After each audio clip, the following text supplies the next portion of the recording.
Hey, 251, we're waving at you.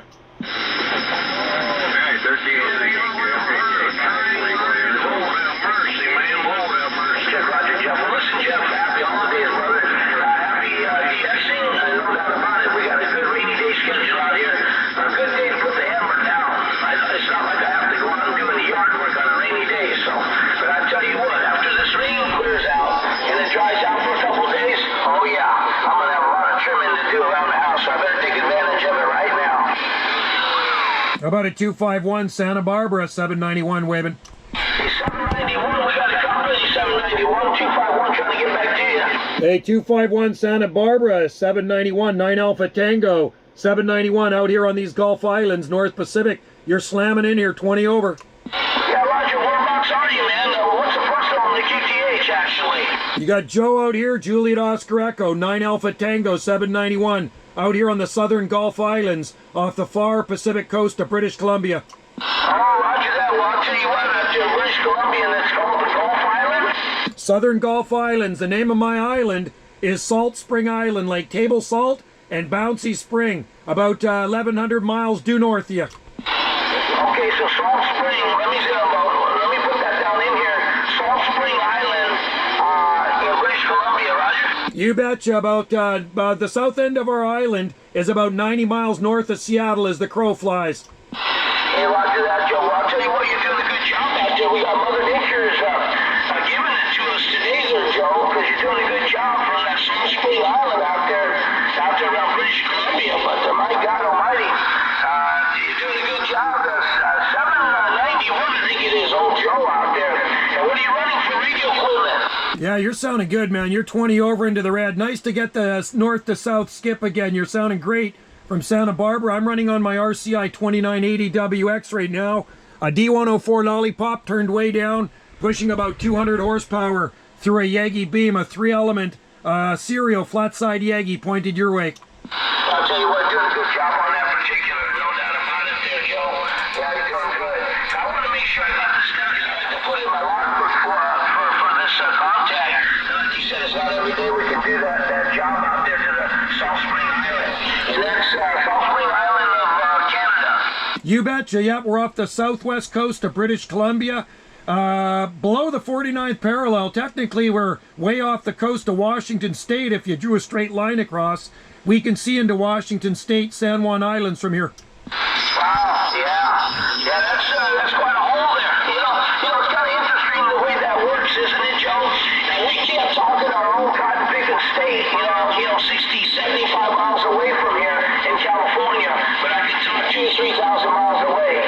That's pretty crazy, isn't it? It's really good conditions right now. You're actually the only one in there. It's quite quiet on this side, but we've been getting a lot of California coming in, which is a good thing. So I get to talk to my friends again, which isn't all the time. It's once in a blue moon, QSL. Oh, that's a roger on that, Joe. Well, gosh darn it, Joe, I want to wish you all the best out that way. I know it's not every day we can get a little bit of a little cue on going back and forth, unless you want to try some other frequency and let this one roll, because, you know, this is almost like a gathering frequency, and everybody says hi, goodbye. I'm not much of a hi, goodbye kind of guy.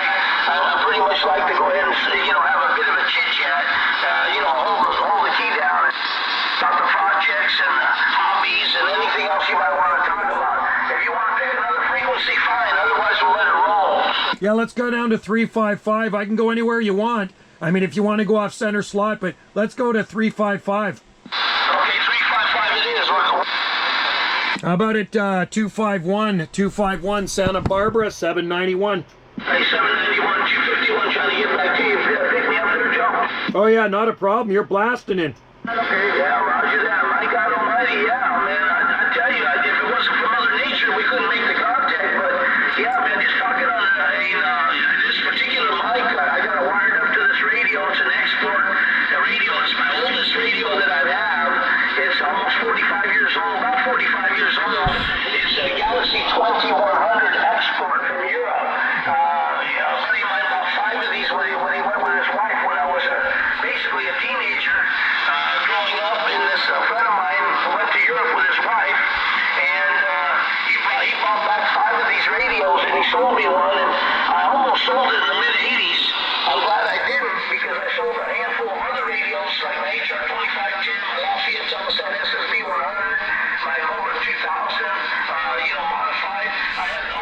really nice little radios. I figured all the new stuff's coming out.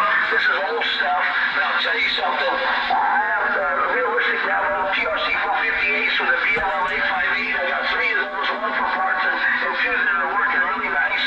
But you know, I like that. I got the Cobra 142 GTL modified. I really do like my older school stuff that was designed and engineered to work on 11 meters.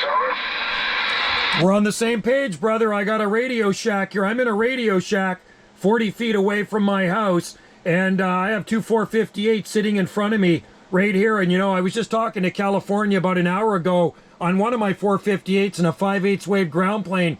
You know, I bought that one 458 brand new in February 1978, and the Lollipop I got hooked up to it, I bought used in 1977.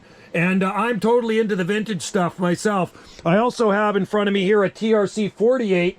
Came out in about 1975, 23 channel sideband with a Siltronics Model 90 VFO hooked up to it. So I still use all these radios, and I even have some older ones here I bought earlier, and they still work really good there, QSL. Oh yeah, QSL. Well, I'll tell you what, Joe, you know, I do like my vintage older radios, and the Radio Shack used to build some really nice ones. The 457, I didn't really care for I mean, the 457 was all fine and dandy, but you know, the dual meters and, you know, had the clock in it, but they have some issues with the clock. The no-nonsense skip shooting cotton picker that was modified nicely with the unlock clarifier and the frequencies was the 458, the TRC 458. I got 3 of those, one for parts and one really cherry one that's not quite as cherry but works really good. And, you know, both of those are modified. I got the 142, but I'll tell you, man, you know, back in the old days, I had the big 449. The mobile radio was a, you know, big chassis, 449 with the UPD 858, same exact chassis as a 458 and a 457. With, you know, the Uniden chassis made in Japan.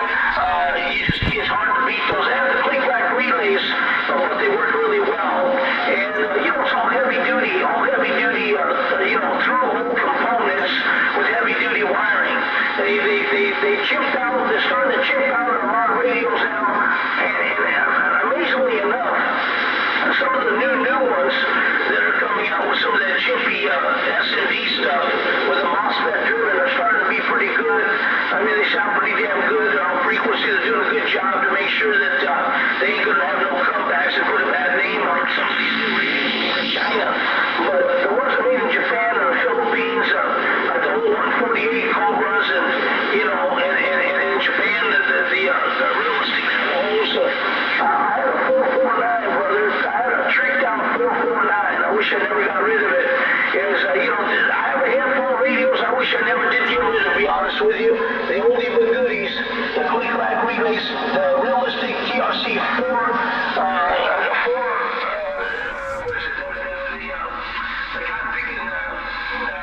the big mobile. And I'll tell you what, I had a Digiscan, a Redco. I don't know, you remember the Redco Digiscans?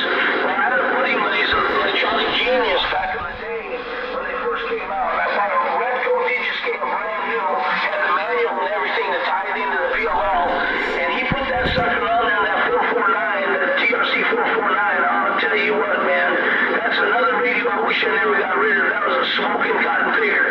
It went, you know, it scanned fast up, scanned fast down. You can do 5 KCs at a time. It had a home button that you could program it inside with some switches. So if you were up at triple nickel, upper side, the international, you can press that home button, come right back down to 37 or whatever the hell you wanted to put it to. But what an awesome rig. I keep myself in the 30% with half of the radios I sold, but hell, if I had all the radios I had, I'd have a garage full. I know, you sometimes kick yourself for selling some of those, you know. And there wasn't one time in my life I was ready to sell a few, and I never did. I hung on to all my radios. I have a Radio Shack full of them here. I actually still have my very first radio, a TRC 452. I bought it in 77. In 77, I was 13. So my mom and dad bought it for me. It was a gift, and I still got that. Little black numbers with a light behind it, chrome front on it, realistic, works really well. I got the lower channels put in it probably about 1981. goes down to 26,535. It's just AM. And then one of my TRC 458s, the one that I bought new in February 78, that was my first sideband radio. I saved up for half of it. Mom and Dad sprung for the other half. And then it wasn't until about late summer of 1980 I got the extras put in it, because I was talking to a guy on Skip, and he says, you want to go up above 40? And I says, you can do that? He says, oh yeah. So I got talking to this guy. So I had a friend that was a ham operator, a technician, and for I think it was about 30 bucks or so, he put that all the extras in it. Goes up, has the half channels and 5kc slider, and my other 458 goes down below 1. But they got the unit and boards in them. They're good old radios, and they just keep on working.